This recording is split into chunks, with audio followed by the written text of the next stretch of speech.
Mister Maggio, prima vittoria, un secondo tempo eccezionale, il primo ti hanno fatto un po' innervosire i tuoi ragazzi. Ma è anche vero che dobbiamo dare merito al Mussomela, hanno fatto un primo tempo più attenti, più vogliosi di fare il risultato. Noi eravamo un po'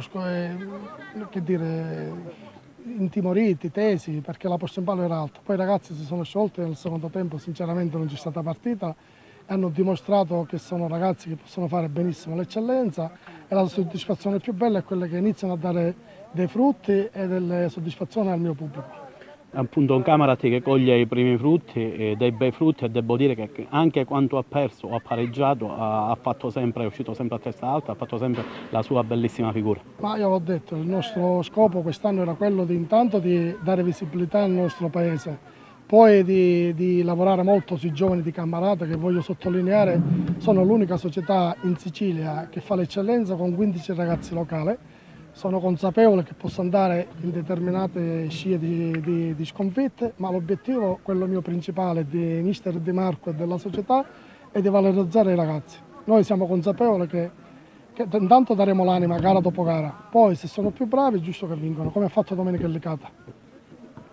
Finisce 3-0, siamo col mister del Mussomeli, Marco Aprile. Mister, dopo un primo tempo promettentissimo, finisce 0-0, avete sbagliato il rigore. Cosa è successo nel secondo tempo? Un calo incredibile.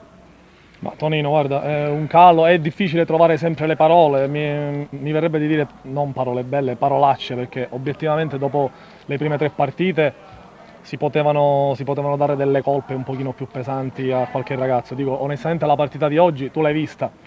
A Palermo si dice il pallone è cornuto, scusatemi il termine, ma è obiettivamente così, perché quando un primo tempo come quello di oggi finisce 0-0, dove hai tante palle per passare in vantaggio, quella più clamorosa con il rigore, la sbagli, rientri in campo e un giocatore che stava per essere sostituito fa 2 gol in 3 minuti su un calcio piazzato perché ce lo siamo dimenticato dentro l'area di rigore, ti fa capire come... di certo non c'è niente, ti ripeto, il primo tempo è stato secondo me a senso unico e se c'era una squadra che doveva chiuderlo in vantaggio eravamo noi. Purtroppo quando si sbagliano tanti gol poi rischi che a prima occasione, come è capitato, su un calcio d'angolo, su una dormita un pochino generale, prendi il gol, poi ovviamente il nervosismo che scaturisce anche dalle sconfitte precedenti la fa da padrona, fa rabbia perché è proprio un risultato non bugiardo ma di più.